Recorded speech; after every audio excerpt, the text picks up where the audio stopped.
afternoon, of course, we had devastating news. You know, when we said we give you unfiltered conversation, it is unfiltered. Oh, yeah. So, Lord, did you see the way it's unfiltered? Yes, it is. And of course, a lot of developments coming up from all that conversation. Yes, and then people who've been accusing Mike Mbuvi Sonko of drugs. Yeah. Anawambia mali anatoa pesa. The receipts are out. The receipts are out. You can now ask for the receipts. Yeah. Do not accuse people falsely. Yes. Now, that one actually brings me to two questions. Yeah. First one, now we have seen where the source of income is coming from. Yeah. Yeah. You know, people have been seeing you rolling with big cars. Now, watu wamekuwa wakisema, Sonko anatoa magari wapi? Now, definitely you have received the answer. Yeah. I don't know, have you buried the hatchet with the politician Miguna? I think he sued me. And then he... Yeah. And now you have you are just concluding. Yeah, I'm just concluding. Yes, I've mentioned about how he has father. Governor, just a mic kidogo, like close to you. Karibu na mdomo. He has further stated that having sold these properties in good faith and innocently, without any criminal intent, he never at the time saw the even cost in this one. They wasted my 6 years saying the money is the process of crime. The judge further says those funds and which were preserved by the interpellatory preservation orders issued on the 6th February 2020 are hereby discharged. Consequently, it is hereby ordered that the said funds be released forthwith to the respondent. Dated and delivered at Nairobi on this first day of October 2025, Professor Dr. Nixon Sifuna, certified by the Deputy Registrar of the High Court of Kenya. Yeah. Wow. Interesting. Then they went to the... I took plea before his court in 2019. But I was acquitted around 2022, 2023 there. However, the state appealed against my the acquittal. So the magistrate used the first original charge when he was delivering his judgment. So based on that technicality, Justice Funa dismissed my acquittal and then ordered that I should go afresh for a fresh trial. By the time Justice Funa was dismissing my case, the criminal case, Ogoti had already been transferred. So the matter went to another chief magistrate called Ondieki. I don't know him even. I don't remember the other name. Is it Stephen Ondieki? Charles Ondieki. He was a chief magistrate by then. So I was put on defense. All my defense witnesses came. We testified. I was on the last testimony of the last part of my defense. The chief magistrate was promoted to become a judge in the ALC division. So there is a precedence or an authority before. Justice Lady Gisile Sits, when she was hearing the case, this Kitengela, the famous case Kitengela, she was promoted to the Court of Appeal, but she was recalled to come and finish the case she had started. So these cases, if a new judge comes, a new magistrate comes, it either goes de novo, meaning you start afresh, or you proceed from where you have reached. So far, I've been in court, I've been attending court faithfully since 2019, without missing a single mention. I've been faithful to the court. When we were granted bail in 2019. Then I thought this period, another magistrate to pick my matter.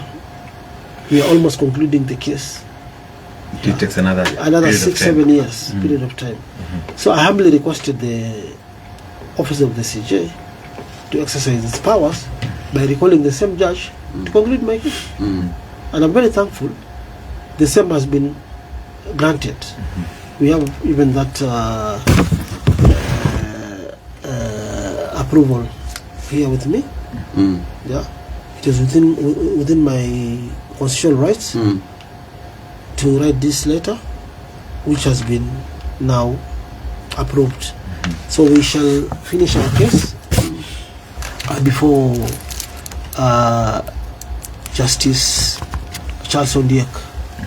So the next hearing date, I'll proceed with my defense for Justice Ondiek Charles. Again, eh? Yeah.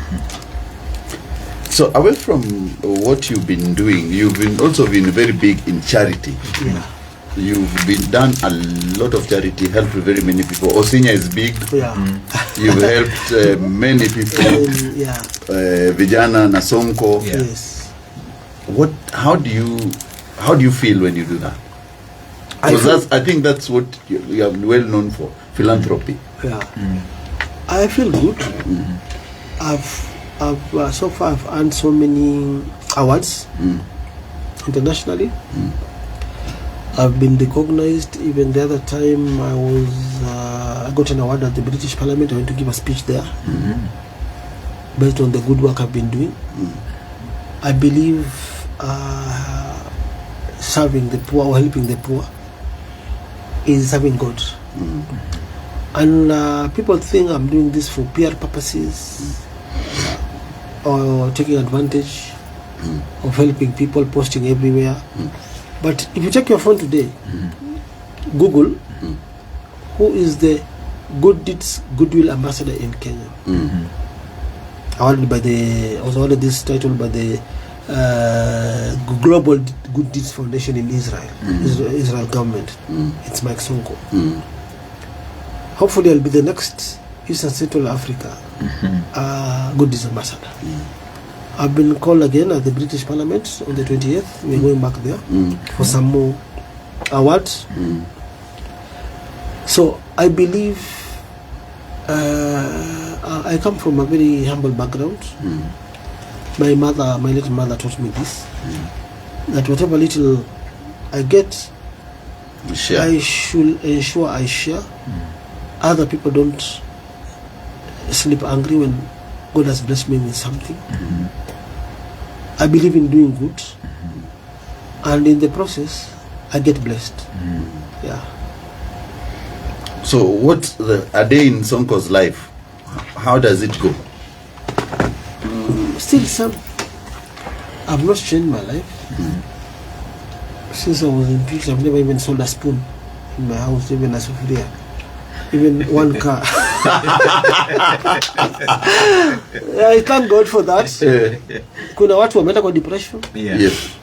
Kuna watu hawasikiki, I don't want to mention names. Kama na outshine, but I'm still strong. And those who think that Sonko ameisha, this impeachment case si kesi ya kunishtua. I know I'll get justice and I'll resume back kwa leadership. You know, I was once in prison. What happened? Sasa, there's a time I was accused of escaping from prison. I did that case. I won it. I became an MP. Yeah. Yes. Kama sasa nilitoroka jela na nikafanya kesi na nikashinda. Sasa hii impeachment ni nini? Hii ni allegations za siasa. Na nitazimaliza. So you say, but is it true you escaped prison? Those allegations. Is it true? I was just released to go and bury my mother and come back. And then they turned it around. I took a lot of time. I didn't come back.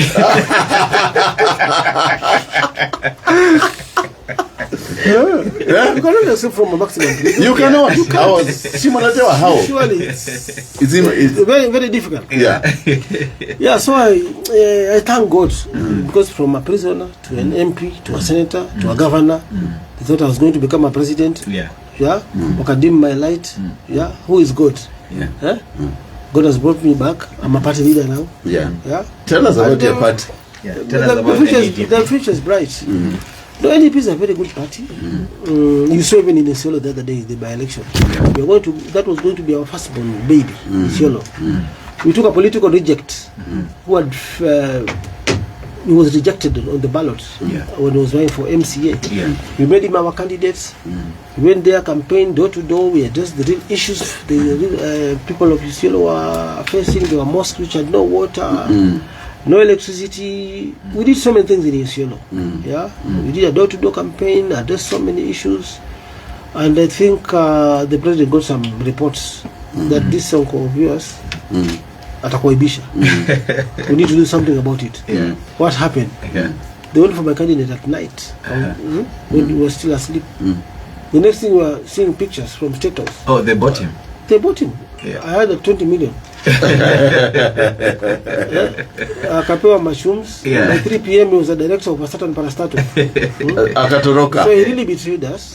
But you see, in politics we always live to fight another day. Yeah. So we believe we are going to get seats, so many seats, MCA seats, MPs, governors, women reps. Yeah, we believe in true democracy in our party. I've seen Kananu has joined. Kananu has left UDA and now has joined. She was with us yesterday. Even Malala paid me a courtesy call yesterday. Sifuna and Babu are also coming. Yeah, so we work closely with so many leaders. We always meet with Kina Kalonzo. See, they are coming as members, or are they coming as co-principals? No, just discussion. Just discussion and see whether we'll work together. What's your political realignments? We call them political realignments. What's your relationship currently right now with, let's say, we have UDA and then we have DCP. What's your relationship with either? You know, they're calling themselves one term and two term. Our party, we believe in serving the people. As we are the people's term. Meaning we are not in one term, we are not in two term. As we want to unite Kenyans, we want to have peaceful elections, we want to serve Kenyans, we want to give Kenyans good leadership. There are so many problems facing our people. Our leaders are being elected. When I ignore their people, 5 years going to lie to people again so that they can be re-elected. So that is the kind of politics we are trying to finish. We are trying to fight poverty, eradicate poverty, and do so many things. We want to have a leadership that has a human face. So what do we expect from Mike Mbuvi Sonko going forward, apart from fighting for your getting the right to get back into the ballot? Do you see, if this thing goes back, will you vie for governor or do you go for the higher seat? And if you go for governor, will you consider Nairobi or Mombasa? It is for the higher seat. At the moment, it is too early to go for presidency.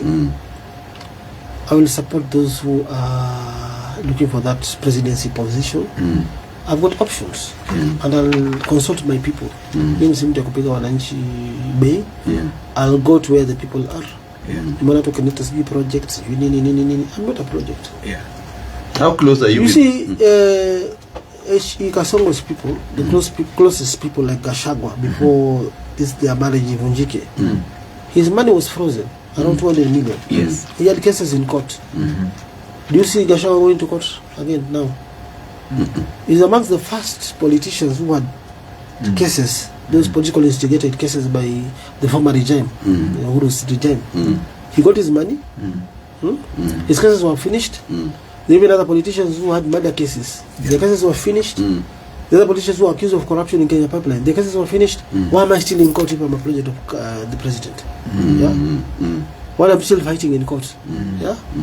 So people just make allegations to suit their interest, but they are not here, not there, just making just business allegations. I'm not a Kasongo project, and I'll never be. Are you close to Uhuru Kenyatta, the first president? We sorted our issues even before the 2022 general election. I remember at some point the ground was somewhat hostile for him during the BBI campaigns. Mr. De Kalonzo called me. We are somehow related with Kalonzo. He comes from the same clan with my father. They call the Akitondo clan. Aliniita akaniambia Uhuru anataka kuniona State House. We go and listen. I'll start from where? Okay, is there still the president? Let's go. We went to State House, stayed for a few hours because the president had some other meetings. Then our time ikafika, tukaingia na Kalonzo, tukamsikiza president, anasema unajua my people kidogo wako nipeleka vizuri kwa mambo yako. We don't lose you. Don't go to Kenya Kwanza. We see you in Azimio. But the problem is the mother was even there. The problem is if we give you Nairobi, tutakuwa na shida na wewe tena. Saa zingine usikii vitu. You agree on some things, then you go and change. You're not a reliable person. So Kalonzo, give this guy a ticket ya Wiper. Let him go to Mombasa under Azimio. We'll support him. You watch out that day, machapa na magunia ya kupewa pole. Kabeba hiyo chapa. I respect Kalonzo a lot. He was advising me on so many good things. Kambia okay sawa. Wacha tujaribu. Sawa, tukaenda Mombasa. Kabanga na kitu kidogo nikapiga kavuruga ground within 2 weeks. Nilikuwa tops huko juu. So hakujua nitaenda huko na nilikuwa tops. Nilifanya. That is why they took 3 days to deal with me in court. Okay. Which I'm still fighting for this. And I'm convinced that one day God will grant me justice. There's a big issue going on right now in the political circles about Goonism. What do you have to say about Goonism? It is an issue which can be handled. Goons are just youth. The main problem, I may say, they are jobless. Even idleness is a very big problem in our society today. If goons are jobless, I'm calling them youth, I'm not calling them goons. Because at some point, leaders use these same goons. And at some point, these same goons are good to them. Because you use them kuchunga kura. But kuna some leaders who are using them vibaya. Then the name of youth in Arabika wanakuwa goons. During my time in leadership, all the way from MP, Senate to Juke, Governor, this crime rate in Nairobi was very high. We used to work closely with the police. I remember very vividly there was a people called Kibwe. We had a disarmament program. We appealed to the youth, whoever has a gun, a little 50,000 and a business. Bibi anaikuwa biashara. We got so many, we recovered so many guns, AK-47, pistols, and tulipozichukua mtu akona bibi tunampatia a whole saloon. We pay for him rent like 6 months, anajipanga. We monitor him closely. Tunaangalia vile ana transform na maisha.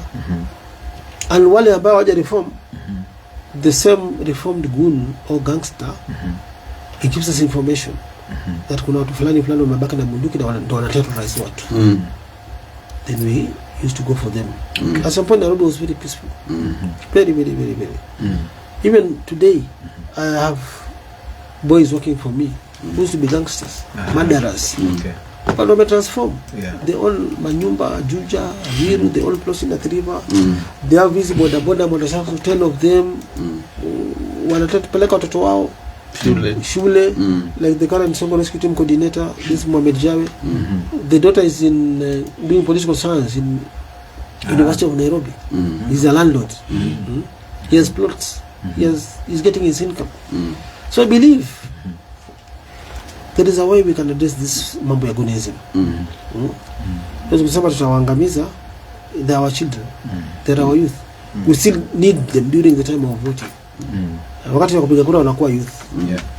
Wakati wamepiga kura, tumewapromise jobs zimekosa, tumewacha angry, wakikuwa hostel kwetu we call them goons.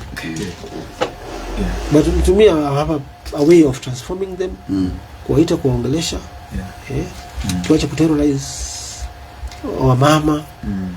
Yule mama na terrorize mama ya mwingine, auntie ya mwingine, sister ya mwingine. That is the way we can work with the police closely and address this issue, instead of taking laws into our hands, dealing with them. I concur there are some youth who are bad, criminals, murderers, even in the Al-Shabaab, those who go there. Our youth wako hapa, but we don't blame them, because they're languishing in poverty.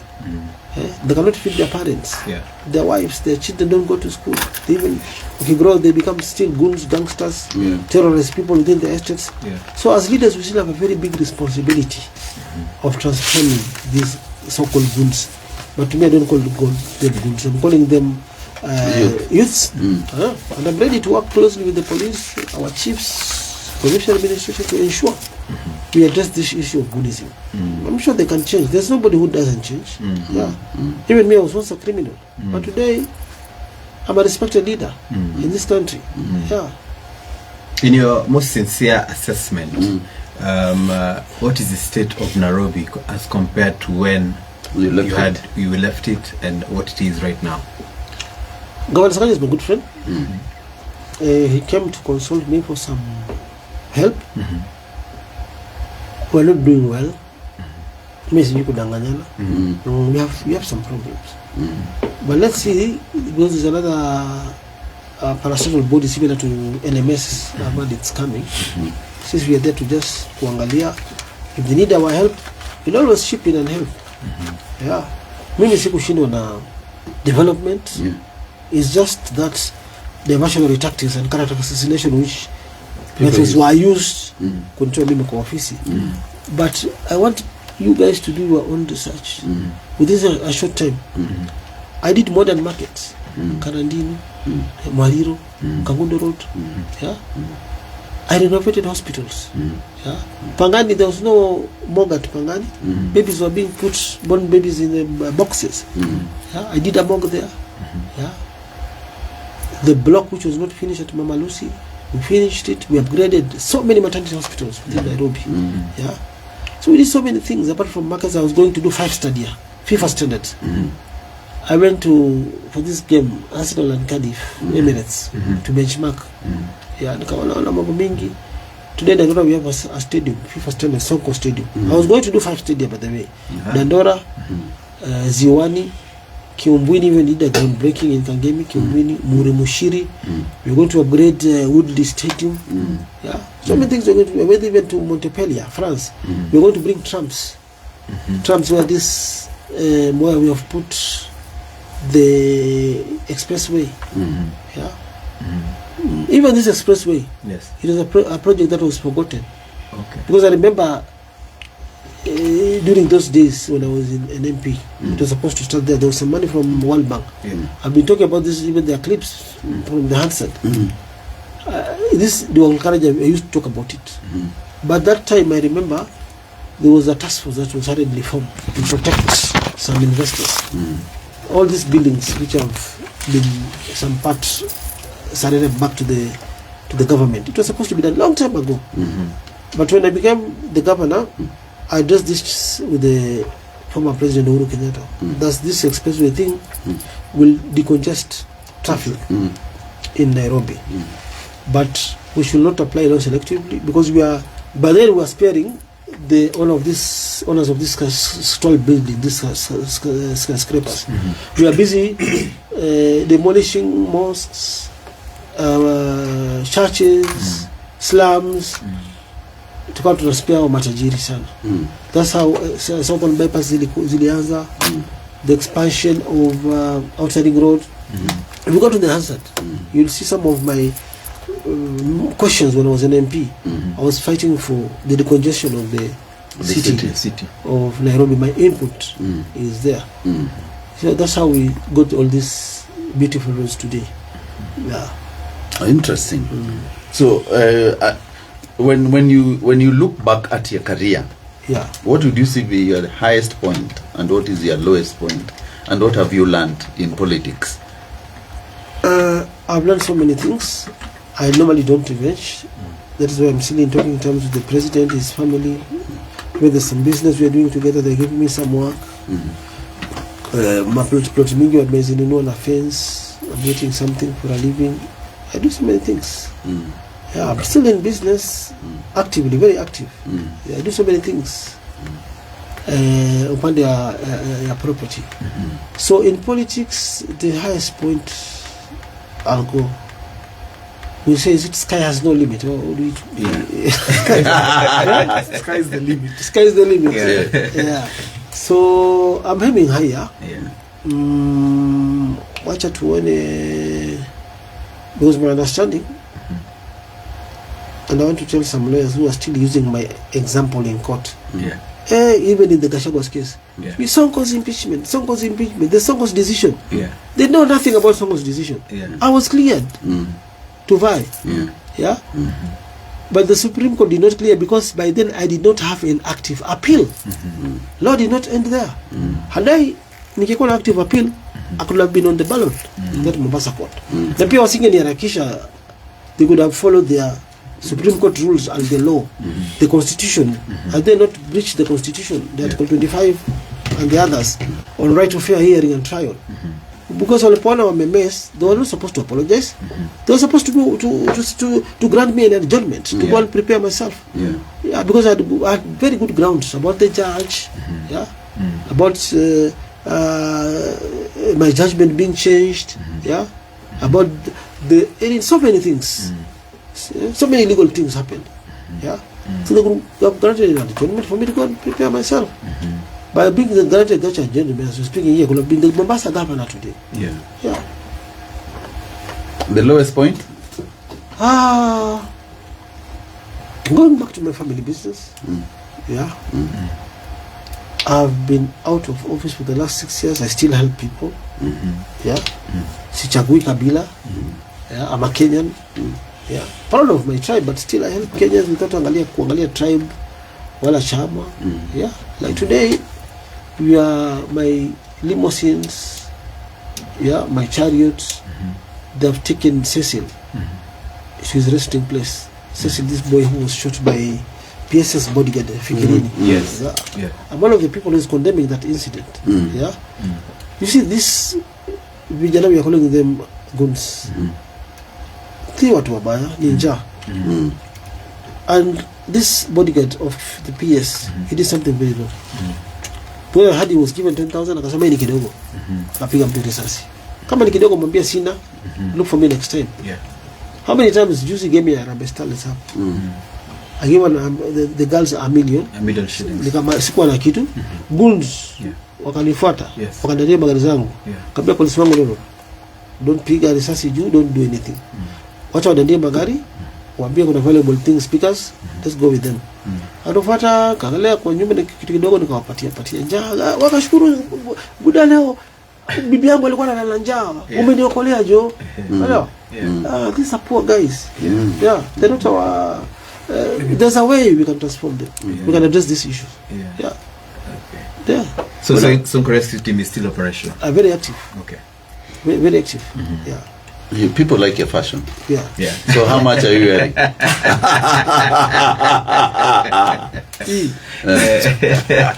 People love your fashion. Yeah. Hii kama wanchwani. Wanchwani. Your watch. Oh, unasema watch, uko naangalia nguo. No, watch ni zaidi. Hii si mingi sana because diamonds kidogo hapa, diamonds down. Nikinunua ilikuwa kitu hii watch kidogo ilikuwa 1.4. Dubai. Wow. What? Time is money. Time is money. But we're also working hard. Yes. We're also working hard. Yeah. We are dealing with so many investors. Yeah. Actually, mimi land yangu kubwa sasa hii inakaliwa na squatters. Okay. Na serikali wenyewe wana resettle squatters. Ndio sasa nimeweka maproxy imetransfer because there are people in government who doesn't want Sonko to succeed. Okay. That is why whenever my orders for money to be released are being taken around in circles. Nasikia banks inakwambia hapana, you subjected us to so many cases. With interest hapana. Let's stop. Is it because you are a pillar of threat? I don't know. We have a very big problem. If you want to do something with the government, the transport to a proxy. Yeah. It either through. Ukuna jina Sonko pale, it will never go through. Are they in Mombasa or in other parts of the country? So many places. I've got properties even in Naivasha, Nakuru, Malindi, Watamu, Meru, and I thank God. Yeah. Because nikiongea even nikiwa MP, when I was being hosted by Academy Jungo, I used to carry all my title deeds. Nikiongea, and I thank God for it. And that's why I share with the people, with the needy, the people who have not been blessed, and I pray for them every day, even they'll have their day one day. Yes. Okay. Let us talk about your big family.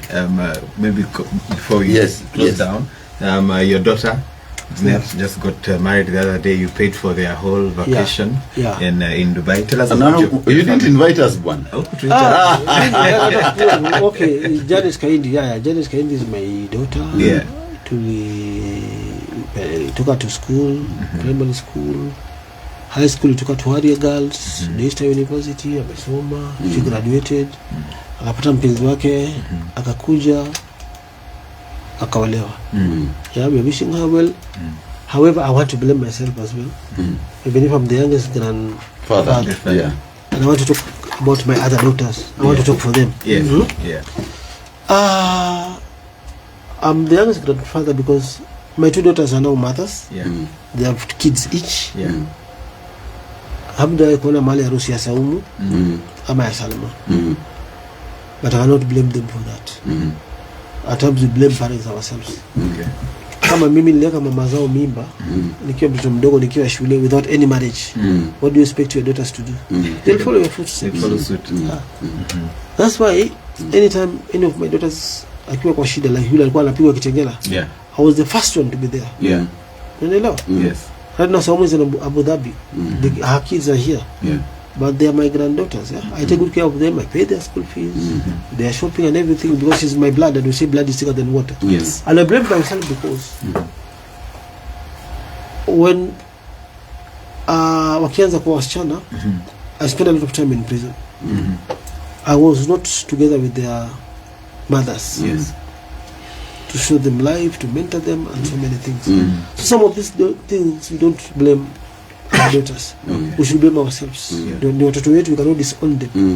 Hata kama amezalishwa, hakuolewa, hakufanya nini.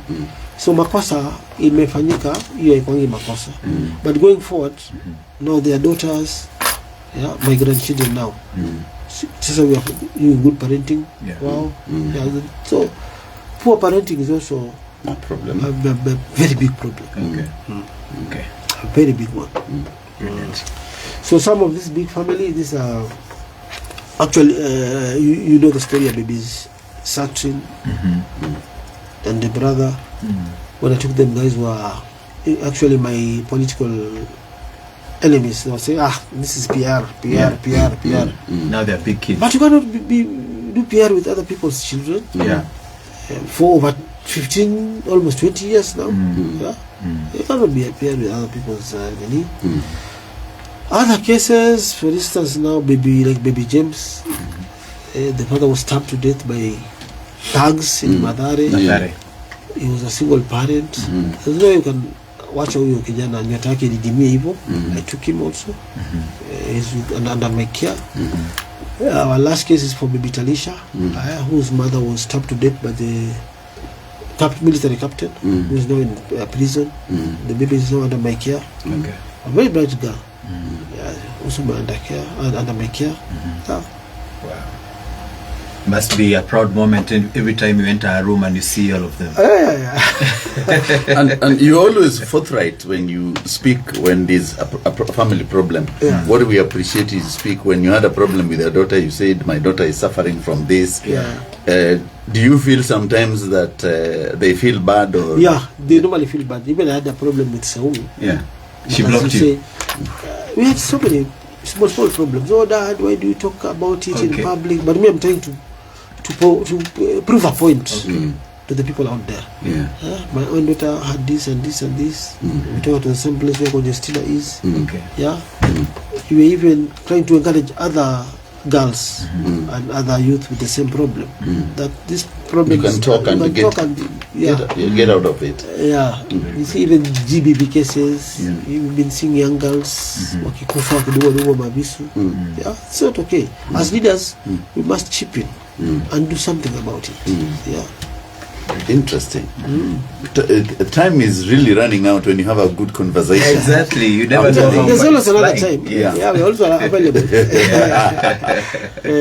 So I think we'll do the last question solo because of time, and then we can end our show because our show ends exactly at 7. It's 51 minutes. Yeah.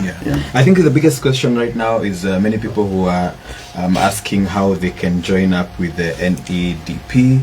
And I mean, are you doing any grassroots activations? What is happening for those people who want to join and be affiliated with the party?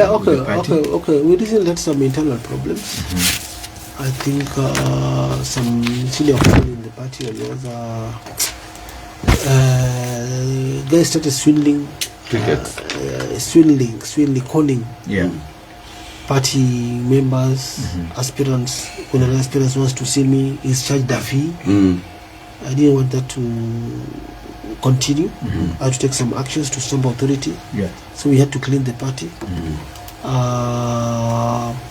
For instance, we recently reopened our head office because so many complaints came from the head office. Yes.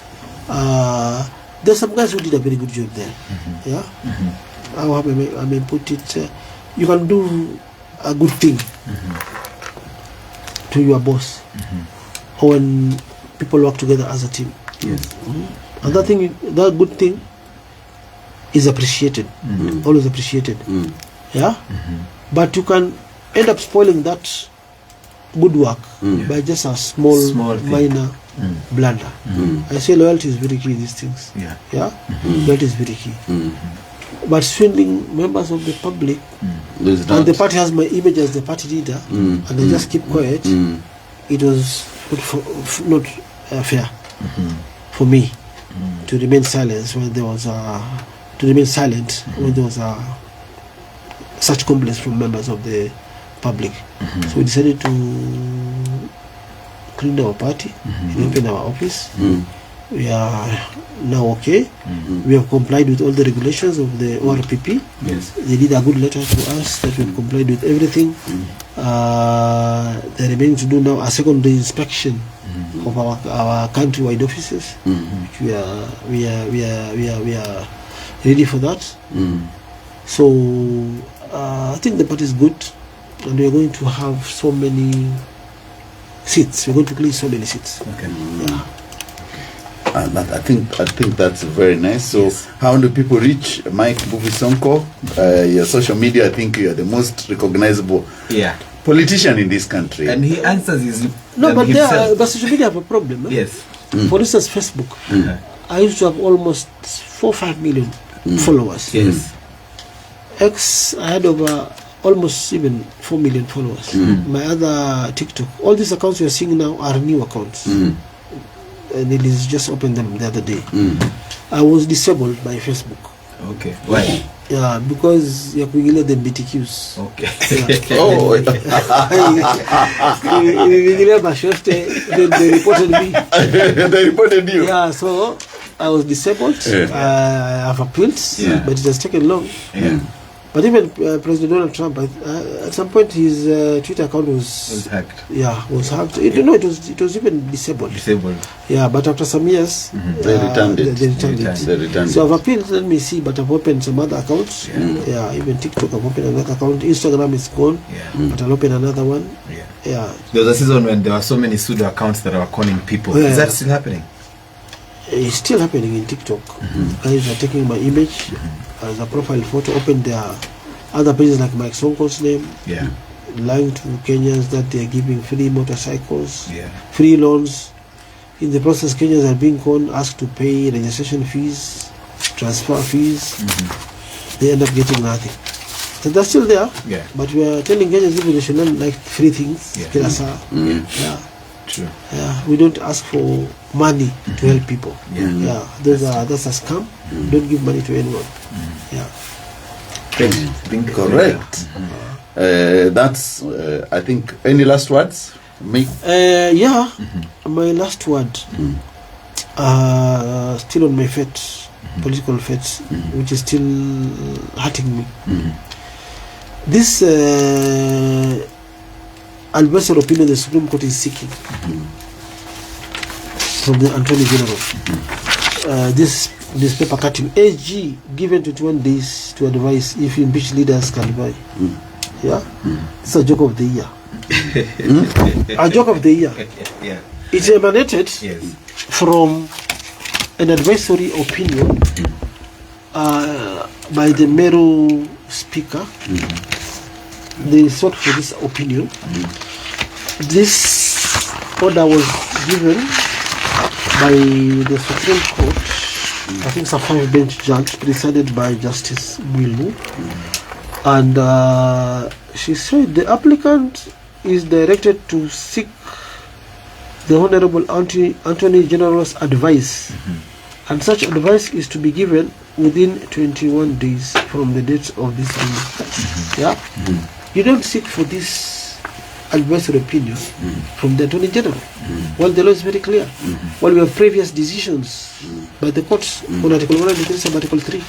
It's there in the Constitution. That all impeached governors, provided they have the appeals challenging their convictions or decision to impeach them, they should be on the ballot. It's in the public domain. And if he has completely been impeached, lost all his appeals, the law says, or reviews.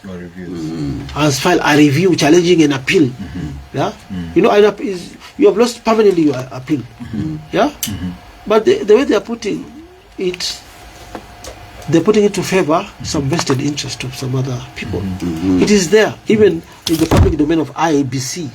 IEBC in the last elections, they did a circular which is in the public domain through their legal people. And I want to repeat myself what IEBC found. They repeated the same article. They repeated the same article in their deed. Advisory opinion of the IEBC indeed. They are talking about the same article 133 Article 3. It is there. Kenyans can read it. What when I read law to favor their interest, but the law is very clear. If you have an active appeal, sawa. If you have lost your appeal like me, you may relax. Then new evidence comes. Oh, governor, nilikuwa naogopa kusema. Mimi nileta ushahidi ya uongo wa Senate. Kwa sababu ile deep state. Walikuwa wametuthreaten na death. But now it is not there. I want to recount my affidavit. That is new evidence. Kuna mtu akona simu. Hajafuta message. One of the generals of military alimtumia message. The boss has said, you change the results now. Time is not on our side. That is new evidence. You can go and convince the court that my impeachment was illegal. Politically instigated. Thank you so much. Thank you very much, Mike Mbuvi Sonko. Ladies and gentlemen, it has been fire. It has been what you want, and filtered conversation with the second Nairobi governor, Mike Mbuvi Sonko. Of course, the Spice Drive gives you all what you want to hear. We are going at the top of the hour, and we are going to do the news. And karibu sana, Mheshimiwa. We welcome you again. We continue with the conversation, of course. And of course, if you want to listen, you can go to our socials. You will see. And as usual, we end and say adios. Najua time imeenda.